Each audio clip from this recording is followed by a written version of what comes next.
Oi, seres humanos! Tudo bom com vocês? Eu sou a Morgana, esse aqui é o História de Noah e hoje nós estamos aqui para falar do nosso projeto de leitura Lendo O Tempo e o Vento do Érico Veríssimo, hoje falando do primeiro volume do Arquipélago, que é basicamente essa primeira parte aqui desse tomo.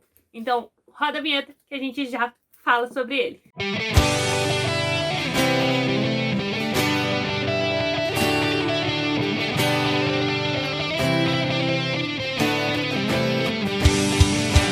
Oi, gente! Tudo bom com vocês? Então, estamos atrasados, eu nem sei que dia esse vídeo vai sair. Hoje é dia 18 de setembro, era para ele ter saído no máximo de tudo dia 6 de setembro, mas eu não consegui gravar. Eu terminei de ler ele em agosto, mas eu simplesmente não consegui gravar o vídeo para vocês e editar e postar o vídeo. A gente tá no processo da mudança e aí tá tudo muito corrido nesse mês e eu simplesmente não consegui vir sentar e gravar. Mas hoje é dia 18, estou fazendo isso. Eu acho que talvez saia esse vídeo essa semana já, na semana do dia 20. Como vai rolar essa mudança? Provavelmente os próximos vídeos também vão dar uma atrasada, tá bom? Não sei quanto tempo de atraso, eu vou tentar colocar no Instagram, caso você esteja acompanhando aí com a gente, mas vai dar uma atrasada. Eu não vou atrasar a leitura, tá? Tô mantendo a leitura em dia para terminar o próximo tomo agora, no final desse mês, e terminar o último no final de outubro. Mas eu não sei quando é que eu vou conseguir trazer os vídeos aqui pro canal, tá bom? Então, me perdoem, mas tem muita coisa acontecendo e eu não tô dando conta. Então, antes da gente começar a falar do livro, você já sabe, se você não é inscrito no canal, se inscreve nesse botãozinho vermelho. Vai ter um monte de coisa ali importante na descrição do vídeo. Então, dá uma olhada, playlist com todos os vídeos desse projeto de leitura, links da Amazon para você comprar com o nosso link e ajudar a gente a manter esse canal. Além disso, você pode entrar no canal e ver as outras playlists que a gente tem aqui, de outros conteúdos que a gente produz. Você talvez possa gostar bastante disso. Então vem com a gente fazer parte do Noah. Nos segue nas nossas redes sociais também, no nosso Instagram e no nosso Facebook. E eu acho que é isso de recado, tá bom, gente? Eu acho que eu já falei várias vezes aqui que esse aqui é o meu volume favorito, o terceiro. Talvez chegue a mudar, estou com umas impressões assim que o volume 1, o Continente, mexeu muito comigo. Tanto o volume 1 quanto o volume 2 do Continente mexeu muito comigo. Mas eu gosto muito disso aqui, eu gosto muito desse livro por causa do quê? Por causa de Floriano Terra Cambará, que, gente, é pura identificação nesse menino. Mas antes da gente começar a falar do Floriano, acho que a coisa mais legal dessa edição aqui é uma coisa que eu senti falta nas outras edições. É que já no inicinho vem uma introdução falando sobre um prefácio falando sobre o Érico Veríssimo. Vai dar um pouquinho da biografia dele, né, da história dele como autor e de como foi para ele, poucas entrevistas que tem, né, dele falando sobre como foi para ele escrever a saga da família Terra Cambará.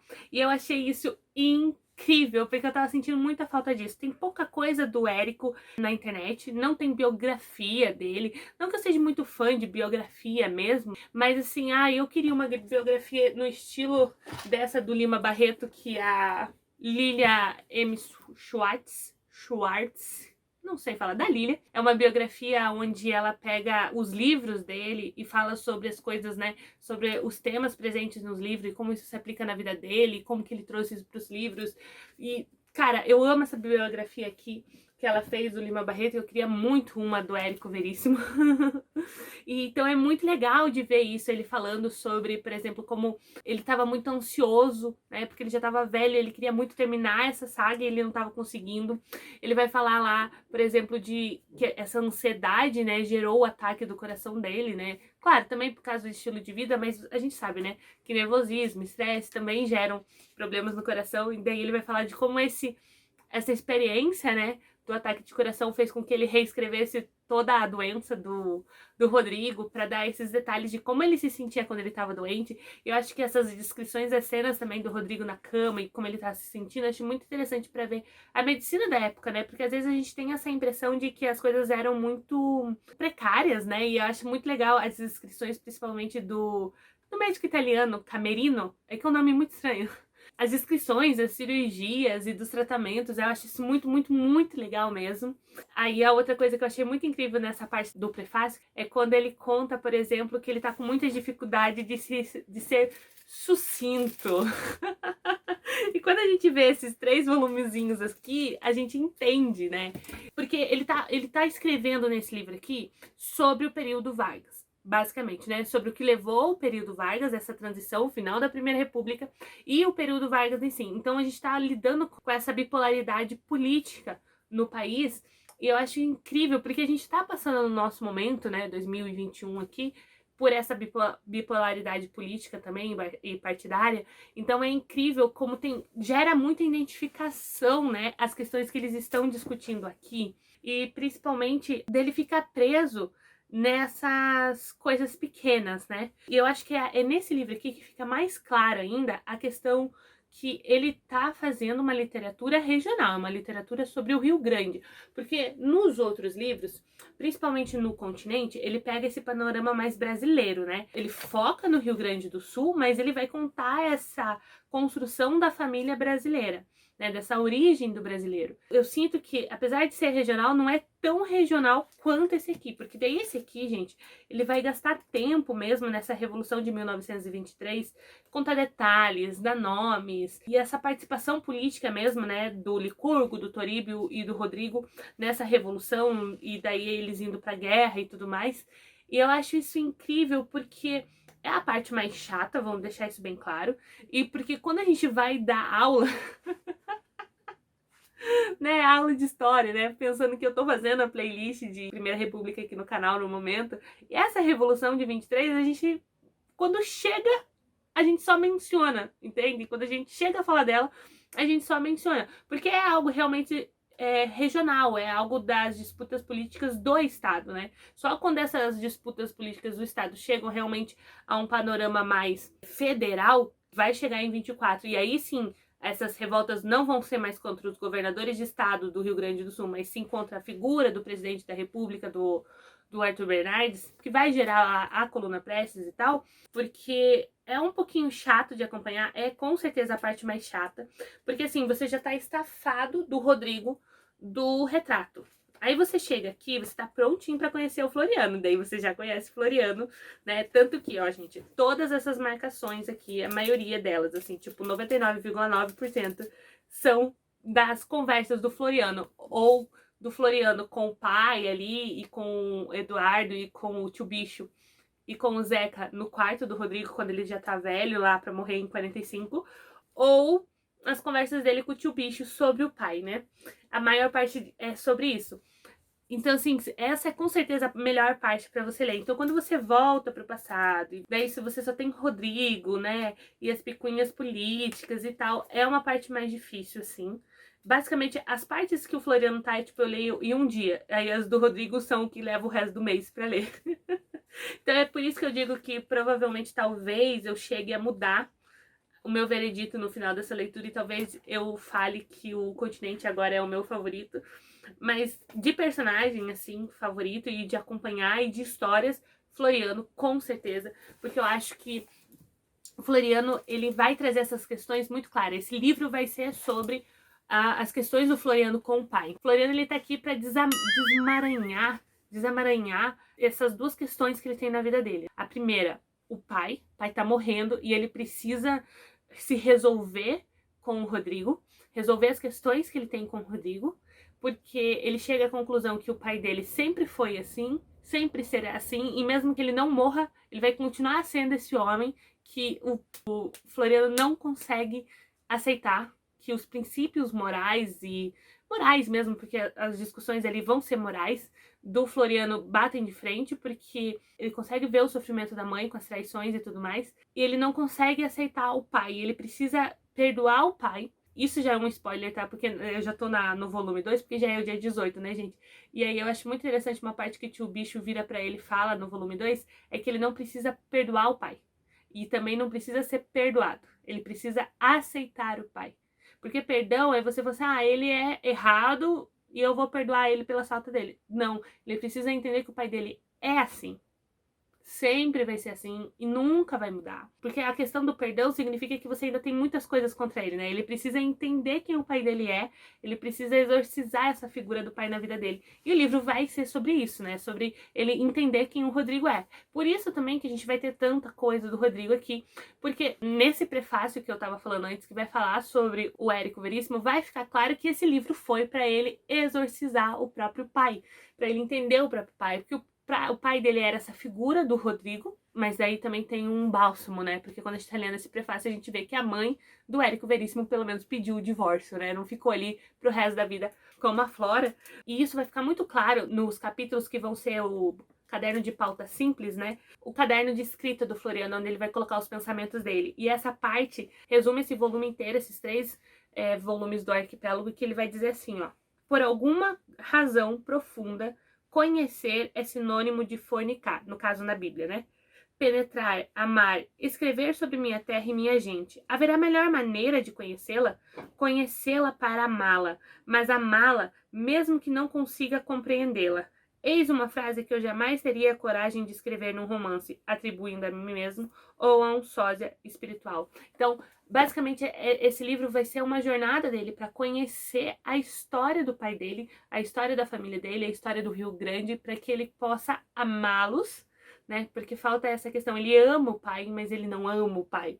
E aí ele precisa conhecer esse pai para que ele consiga evoluir. E evoluir para quê? Evoluir para ser um autor, um escritor melhor, para que ele consiga fazer o trabalho dele melhor, porque ele precisa retirar tudo isso, fazer essa catarse para que ele consiga ser um profissional melhor e para que ele consiga viver melhor, para que ele pare de fugir da vida dele. E a grande fuga da vida do Floriano é a Silvia. É o que ele mais foge ali. Ele foge bastante do pai, mas é o que ele mais foge durante todo esse volume. Tanto que o embate dele com a Silvia mesmo, se você tá muito ansioso pra saber quando vai acontecer, é só no último volume, tá bom? É só no último volume. Porque a Silvia é a grande fuga da vida dele. E a gente vai entendendo como que isso se desenvolve, né? Aos poucos e tal. E por que ele chegou nesse ponto de estar tão apaixonado pela esposa do irmão dele, por que ele não consegue passar disso, e a gente vai ver essa catarse então se desenvolvendo para ele conseguir solucionar esses 2 problemas na vida dele. Como que ele chegou nesse ponto que ele tá, porque ele basicamente fica fugindo da vida. Eu acho isso incrível, porque é basicamente uma sessão de terapia, né? Vamos resolver as questões, né, com os nossos pais. Outra coisa que eu achei muito legal desse volume é o contraste, porque você vai pro Rodrigo velho, de 1945, aí você volta pro Rodrigo da década de 20. O Rodrigo de 1920, a gente já conhece, né? Ele é esse cara moralista, fica se auto-julgando, mas fazendo o tempo todo. E aí, quando a gente chega no Rodrigo de 1945, ele já não tem mais essa característica, ele já passou dessa fase. Ele já não tem mais limites. Ele é literalmente um velho gordo, nojento, que é repulsivo, assim, a forma dele falar, ele xinga, ele não tem mais nenhum tipo de limitação mais em como ele se apresenta, porque ele chegou numa fase que ele não tem mais nada a temer. O pai dele tá morto, ele não tem que dar satisfação da vida dele pra mais ninguém. A esposa dele já largou mão, já não finge mais que não vê, então ele não se dá mais ao trabalho de esconder nada. Então agora ele é quem ele é, com toda a liberdade dos privilégios que a vida vem dando pra ele, de nenhuma consequência pros atos dele. Então ele é extremamente nojento. Nojento. Todas as cenas que eu... E eu acho que, como o Érico descreve, deixa isso muito claro, sabe? A questão desses pequenos privilégios e dessas faltas de consequências que ele vai tendo durante a juventude gera esse homem, né, de 60 anos, que é intragável, ele é intragável. E eu acho que uma coisa bem legal que o Carbone vai falar aqui na página 139, que acho que resume, né, o Rodrigo é assim, ó. O diabo não é tão feio como se pinta. A palavra tracoma talvez seja mais terrível que a tracoma propriamente dito. Há criaturas que, sendo incapazes de pronunciar ou escrever a palavra puta, tão natural em tantas línguas, aceitam a existência da prostituição como coisa natural e, às vezes, até se servem dela. Por quê? Tu sai, Carino. O que importa era quebrar o encanto das palavras, enfrentar esses monstrinhos da nossa própria invenção, tratar de debilitá-los, tornando-os inofensivos. Uma vez transposto o muro da linguagem, ergue entre nós as coisas que representam. Poderemos abraçar, aceitar a vida sem temor nem repugnância. E eu acho que é esse caminho mesmo que o Érico vai fazendo com o Rodrigo, né? Que ele tem mais medo de falar do que fazer. E aí, com o tempo, ele vai vendo que não tem consequências pra ele, né? E aí ele vai só fazendo. Acho que outra coisa muito legal que tem nesse livro que eu gosto muito de acompanhar são as conversas do tio Bicho, ou Bandeira, né? Do Bandeira com o Stan. O Stan é o comunista e o tio Bicho é o cara que tá nem aí pra política, nem aí pra nada, tá só vivendo a vida dele. E eu acho muito interessante porque eles vão estar sempre nessas conversas pensando sobre o Rio Grande, pensando sobre a cultura brasileira, pensando sobre o futuro, sobre política. E eu acho interessante porque nenhum dos dois tá 100% certo ou 100% errado. Eles se complementam. A conversa dos dois se complementa. Os dois trazem lados opostos da mesma moeda. Eles vão trazendo essas conversas, essas discussões que vão construindo o que uma sociedade é realmente. Ela não é só preto no branco, ela tem vários tons de cinza. E aí, essas conversas, eles vão trazendo esses tons de cinza. Eu acho isso muito, muito, muito incrível. Esse livro também tem várias partes que eu cheguei a rir muito.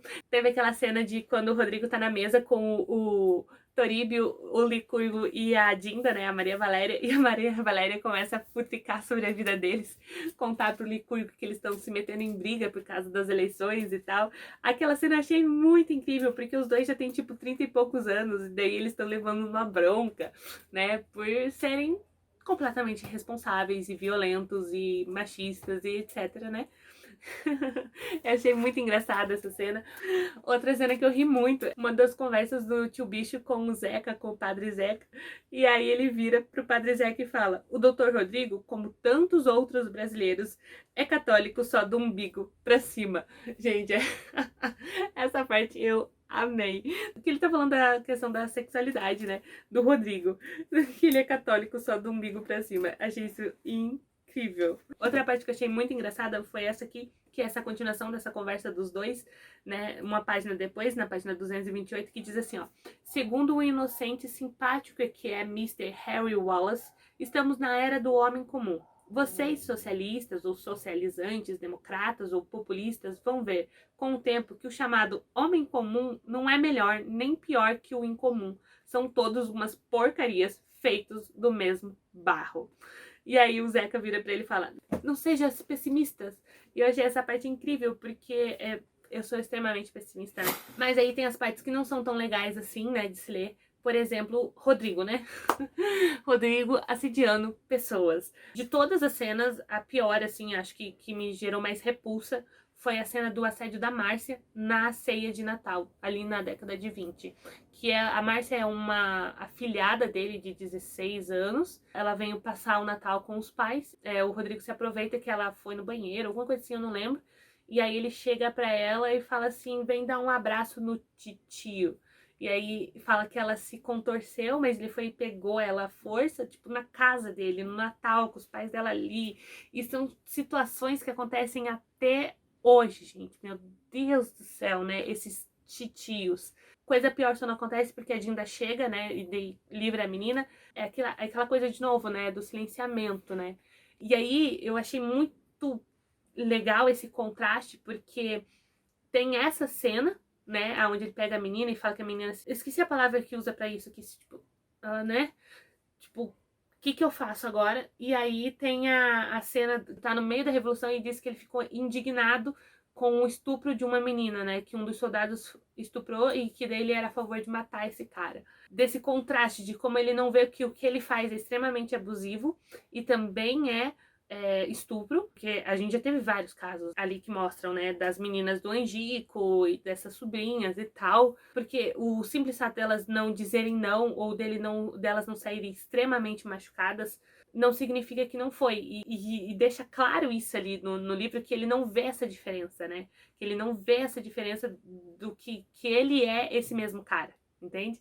Que a única diferença é que o cara lá era pobre e ele é rico. E que por causa do dinheiro dele, do poder dele, ele consegue não ter consequências sobre os atos dele. Eu achei esse contraste, assim, bem legal de se ver. E é claro que daí isso nos leva a ódio da Flora pro marido, né? Porque daí a gente tem a Flora de 1920 e a Flora de 1945, que não consegue nem ficar no mesmo cômodo que o Rodrigo, que não consegue olhar pra cara do Rodrigo e que não consegue ter nenhum tipo de misericórdia pro Rodrigo. E eu acho incrível porque ali na página 199 tem essa cena dela indo ver se ele morreu ou não. E aí ela para na porta, vê que ele tá bem, aí ele fala pra ela entrar e ela não entra, ela vai embora. Aí ele começa a pensar. Os pensamentos do Rodrigo são sempre maravilhosos, né? Como ficaria feliz se ela fizesse um gesto de perdão? Bastaria abafar o orgulho, esquecer as mágoas, os ressentimentos, colocando-os numa posição de mulher superior. Sim, ele reconhece suas faltas. Tem sido um marido infiel. Sempre viveu atrás de outras mulheres. Mas eu adoro o poder do mais, né? Porque o mais nega tudo que foi falado antes. Mas, que diabo? Não é o único no mundo e não será o pior de todos. E fora essas infidelidades que em nada afetariam Flora se ela continuasse a ignorá-las, se não houvesse sempre um canalha para escrever-lhe uma carta anônima ou dar-lhe um telefonema disfarçando a voz. Afora essas aventuras sexuais, ele sabe, tem certeza de que foi sempre um marido exemplar. Estimo, admiro e respeito a minha mulher, murmura. Nunca lhe faltou nada. E aí, na cabeça do Rodrigo, Flora só ficou sabendo das traições dele porque alguém contava. E aí, quando a gente chega lá na página 273, Flora, ainda na década de 20, ou seja, quando ela ainda amava ele, né, quando eles ainda eram casados, né, e não só viviam sobre o mesmo teto, quando ela ainda respeitava ele e tal, e quando ela também pensava isso, né, que todo casamento é assim, todo homem trai e tal, vai começar a ver que ela sabe de tudo, né? Ela vai falar de como as traições magoam ela e de como o pior de tudo foi a questão da Tônia Weber e de principalmente fingir que ela não sabia, né? E ter que consolar o Rodrigo, porque quem teve que lidar, né, com o luto dele sobre a Tônia foi ela. Vai contar pra gente como que foi que o Rodrigo se recuperou da morte da Tônia. Daí ela vai falar, ó, o tempo curar as feridas de Rodrigo e ele voltar a ser exatamente o que fora antes de conhecer Tony. Menos de um ano depois da morte da rapariga, já andava atrás de outras mulheres. Ficava alvorotado quando alguma moça bonita entrava no sobrado, fosse quem fosse. Cercava de cuidados, de galanteios, inventava todos os pretextos para tocá-la. Procurava mostrar-lhe o que sabia, o que tinha, o que era. Portava-se em suma como um adolescente, com todos os apetites visíveis à flor da pele. Até a sua respiração ficava diferente quando ele via a mulher bonita. E Rodrigo fazia todas aquelas coisas com um ar de impunidade, como se todos os que o cercavam não estivessem vendo aquilo por cegos, ingênuos ou tolos.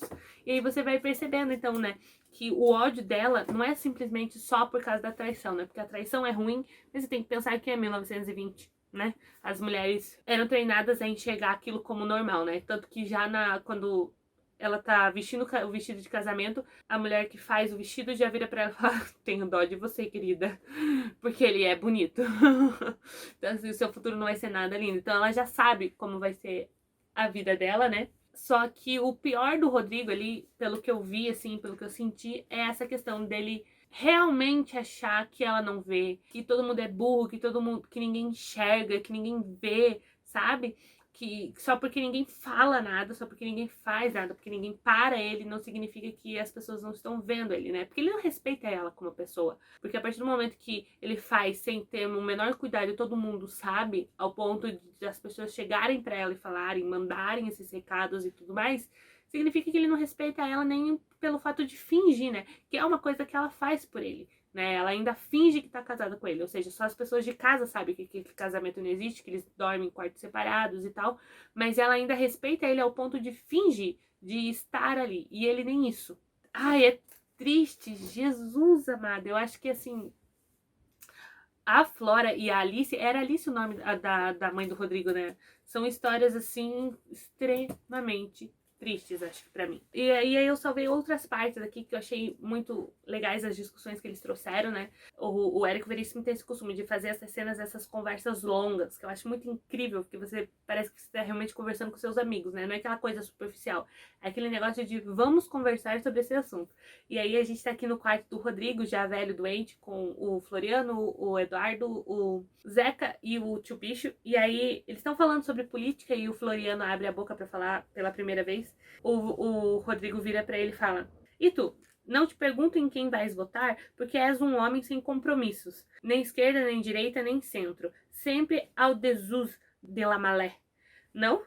Uma posição muito cômoda." Vai ser esse combate, assim, você tem esses três lados, né? O Zeca, que é o católico, o Rodrigo, que é pró Vargas, e aí você tem o Eduardo, que é o comunista. E eles são três opostos, né? Essa bipolaridade mesmo, esses três opostos que se batem. Mas a única coisa que os três concordam é em contra o Floriano, né? Que tá ali sem tomar nenhuma posição política. Porque em tempo de bipolaridade política, a pessoa que decide não tomar partido é odiada por todos. A pessoa que não se sente representada por nenhum dos lados é sempre combatida por todos os lados, porque é inaceitável que ela não se identifique, que ela não tome um partido. A questão da bipolaridade política tá sempre nessa questão do a ferro e fogo, né? Ou é preto ou é branco. Não existe o meio termo. Não existe como assim você não se identifica com nenhum dos lados. Outra coisa muito bonita que eu achei foi essa... O Floriano tá falando e aí ele vai fazer a citação do Ermigan, que ele vai dizer assim, ó: "Nenhum homem é uma ilha, mas um pedaço do continente. A morte de qualquer homem me diminui, porque eu estou envolvido na humanidade." Aí ele vai falar, ó: "O diabo é que cada um de nós é mesmo uma ilha. Em nossa solidão, nessa separação, na dificuldade de comunicação e verdadeira comunhão com os outros, reside quase toda a angústia de existir." Porque ele tá falando, né, dessa questão de como essa bipolaridade, ela separa a gente em grupos, mas tira o nosso individual, né, as nossas questões individuais. E como essa bipolaridade política nos torna rivais, e essa rivalidade nos torna cada vez mais sozinhos, mais solitários. Como o prazer da nossa vida, né, o resumo da nossa existência tá nos relacionamentos. E quando a gente se engalfinha mesmo, né, briga nessa bipolaridade, a gente esquece a nossa individualidade. E a gente esquecendo a nossa individualidade, a gente acaba ficando cada vez mais sozinho, cada vez mais solitário. Por quê? Porque a gente precisa se adequar a esse grupo, a gente precisa sempre concordar com esse grupo, seja ele quem for, seja qual lado for, né? Não importa, porque os dois lados, os três lados, quantos lados forem, vão pedir para que você se anule. E aí, nessa anulação, você perde... Eu esqueci a palavra para isso, mas a sua essência mesmo. Essa é a parte mais triste. E aí entra essa frase que eu achei incrível, assim, ó, que o Floriano diz. E ele diz assim, ó: "Aí está. É difícil dialogar com os chamados homens de convicção firme.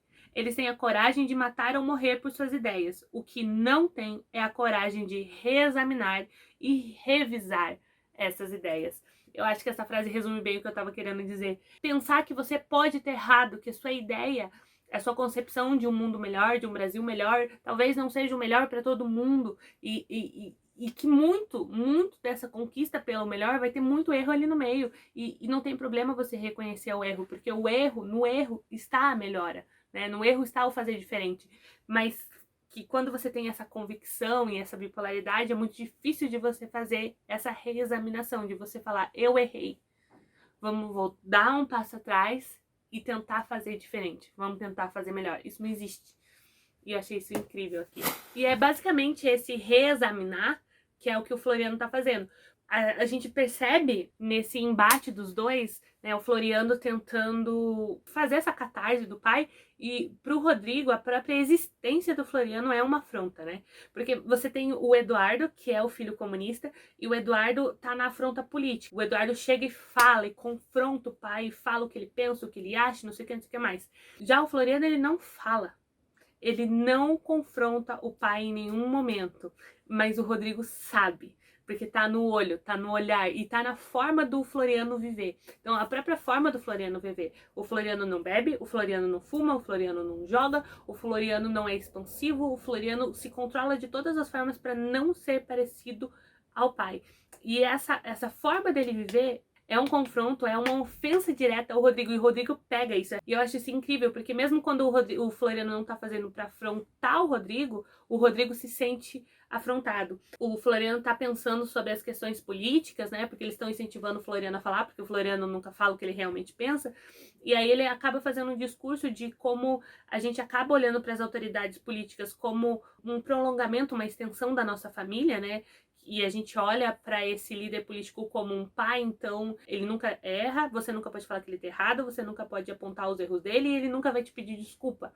Ele tá falando sobre isso, né? Sobre como a gente olha para os políticos como se eles fossem essa figura paterna, o que é uma característica muito presente nessa política do século XX e até hoje, na verdade, né? Porque ele nunca errou, ele nunca falou isso, ele nunca voltou atrás na palavra dele. Você que não entendeu direito. E aí ele tá falando sobre isso, né? De como é ruim a gente olhar para esses políticos como a figura paterna. Aí a gente tem acesso ao Rodrigo. Daí o Rodrigo vira para ele e fala, vai dormir, rapaz, tipo, cala a boca. E aí o Rodrigo pensa, por que será que ele hoje está me agredindo tanto? E aí eu achei isso muito engraçado, porque ele tá literalmente falando sobre política, ele não tá falando sobre o pai. Ao contrário do Eduardo, que tá o tempo todo tentando agredir o pai com as posições políticas dele, o Floriano só tava falando o que ele pensava. E pro Rodrigo aquilo era uma ofensa maior do que a do Eduardo, entende? Que é a mesma coisa que vai acontecer no caso com o Toribio, né? Porque, gente, é uma coisa maravilhosa. O filho do Toribio, o único filho que ele reconheceu, vira padre. É tipo, o cara que nunca nem quis casar, que nunca fez questão nenhuma de fingir que era um cara, né, um homem de família, centrado. Não, que vivia realmente, né, em prostíbulos, que bebia, fumava, entrava em briga, que não tava nem aí pra nada e nem pra ninguém.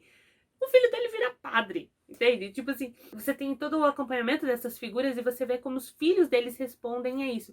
E é essa resposta sempre, eu quero ser diferente, eu não quero ser ele. E aí, gente, são questões que transcendem o tempo, não adianta. São essas questões familiares de coisas, às vezes, que para os nossos pais são tão caras, né? São tão queridas e pra gente não é. E eu acho incrível porque do Rodrigo, quando a gente tem acesso aos pensamentos dele, principalmente no retrato, ele queria ser diferente. Ele tem essa ideia, né, de quem o Rodrigo deveria ser, que é esse homem de família, composto, fiel, sóbrio e tal, e ele não é. E daí, quando ele vê isso no filho dele, o filho dele conseguindo ser isso, né, e sendo exatamente porque o pai é o contrário, ele vê essa afronta, né. Será que era tão difícil assim, Rodrigo? Porque o Floriano conseguiu? E ao mesmo tempo é esse julgamento do Floriano, né, que a gente passa por todo esse julgamento moral do Floriano para ele, é tipo, estou sendo assim, estou fazendo isso exatamente para dizer eu sou diferente de você. Eu preciso parar de falar porque acho que já deu uns 50 minutos de vídeo. Mas é isso, como vocês viram, eu amo esse livro, eu acho que as questões que ele traz, tanto familiares quanto políticas, são muito, muito, muito incríveis. Eu já tô, acho que na metade do segundo tomo, já eu termino, né? A gente já tá aí no dia 20 quase do mês. E quando eu conseguir gravar e postar aqui, vocês vão ver o que eu achei desse segundo volume. Mas é isso, gente. Muito obrigadinha. Voltem aqui pros próximos vídeos, que vai ter muita novidade nesse canal. Tchau!